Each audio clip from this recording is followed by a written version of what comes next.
Hebrews 9:22, according to the law, almost all things are purified with blood, and without shedding of blood, there is no remission.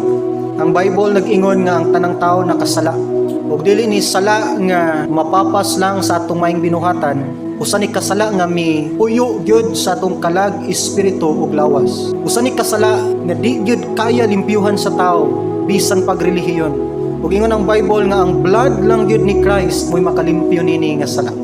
Muna ingon ang Bible, without the shedding of blood, isa ni ka-precious nga blood, isa ni ka-perfect nga blood, ug walay laing blood nga qualified, ang blood ni Jesus Christ. Unsay naa sa blood?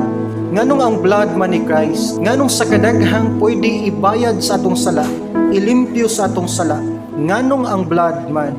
Gani sa karaang mga tao, ang idea sa blood offering na ana. Balikan nimo ang mga ancient nga mga tao before nagahalad sila life sa ilang mga gods and goddesses. Naga-offer sila blood. Asa sila kakuha na nga idea nga there must be something life, blood nga i-offer para sa usa ka gods or deity nga ilang gi-consider. According sa Leviticus 17:11, for the life of the flesh is in the blood. Ang blood di ay wala ni nagsimbolo og life, mao gid ni ang life sa atong flesh. Ang nagahatag og kinabuhi sa atong unod ang dugo. Sa panahon sa atong mga katigulangan sa mga katipuneros, sa dihang nagbuo grupo si Andres Bonifacio, and pag ilang sincere gyud ang ilahang dedication, ang ilang pakigsaad ni ana nga kapunungan nila, hihimo silang signature pinaagi sa blood. Yes, ang blood ginagamit siya nga pagpakita og sincerity, isa ka silyo, timaan, pamatuod, isa ka timailahan nga seryoso ko nining butanga. Muna kung namay isa ka butang nga gipakita ni Christ, unsa siya ka sincere sa paghigugma niya nato, ang iyang yung blood, ang iyang life dito sa cross. Tatong flag na color red nga nagsimbolo og blood, nagsimbolo sa bloody nga experience sa mga Filipino. Somewhere sa atong history, nagsuffer ang Pilipinas sa bloody kayong nga persecution. Yes, ang blood nagsimbolo siya og painful kayong experience. Ingon pa sa isa ka historian nga kung naisa ka ilhanan nga balikan nimo ang ancient na church na puno ning mga tunog sa dugo. Ug si Christ pa lang mismo, pagtukod niya sa Kristyanismo, blood yung gisilyo nini. Dugo yung giula sa cross. First century, pag-follow sa mga apostles, sa mga early Christians, dugo pod ilang gibayad sa pag-follow ni Christ. And therefore, sa atong time, modern nga mga Christians, ulaw kayo, kung mismo kita, dili ta kahatag sa atong faithful nga service sa Dios, knowing nga nanon ang mga early Christians sa dugo nga ilang gihatag para sa ato ang pagtuo nga naabtan karon. Pinakaunang anak nga si Abel ug si Cain. Sadang nag-offer sila, ni-offer si Abel sa iyang mga abot, usa siya ka shepherd. So nag-offer siya pinakatambok niya nga karnero ngadto sa Dios. Si Cain pod usa man siya ka farmer, nag-offer siya pinakatambok niyang mga prutas abot sa iyang uma. The only problem lang, ang offering ni Cain walay blood. Ang offering ni Abel na ay blood. Sumala sa book of Genesis, ang offering ni Abel mo'y gidawat sa Dios o ang offering ni Cain gi-reject sa Dios.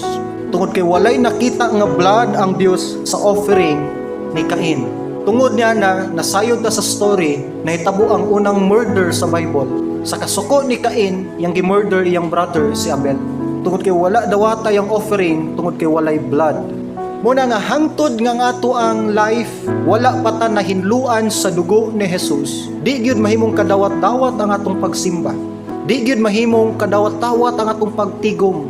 First thing nga dapat nimo i-secure sa imong life, nalimpyuhan na ba ang imong sala sa dugo ni Jesus.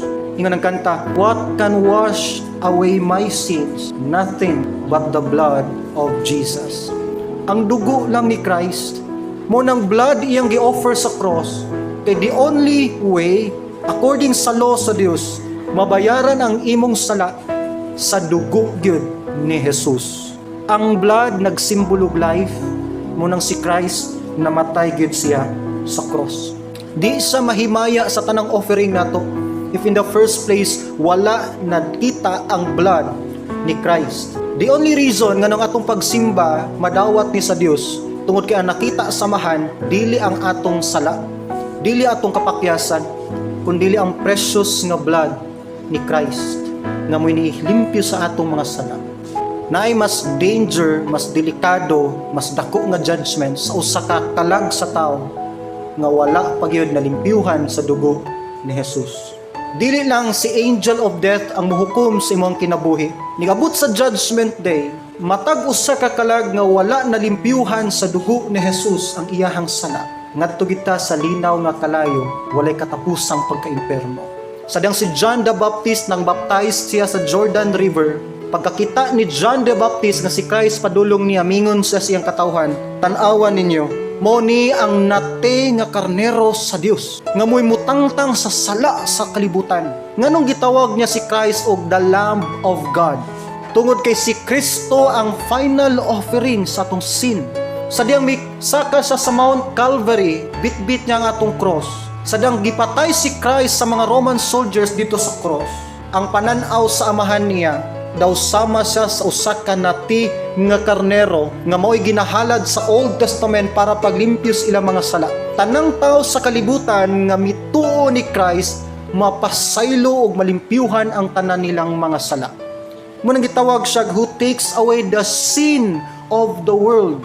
Kaya ang blood ni Christ mo'y hingpit bugtong pamaagi lang ngang imong itom og hugaw nga sala malimpyuhan ug mahimong puti sama sa usa ka niebe. Nalimpyuhan na baka sa dugo ni Jesus.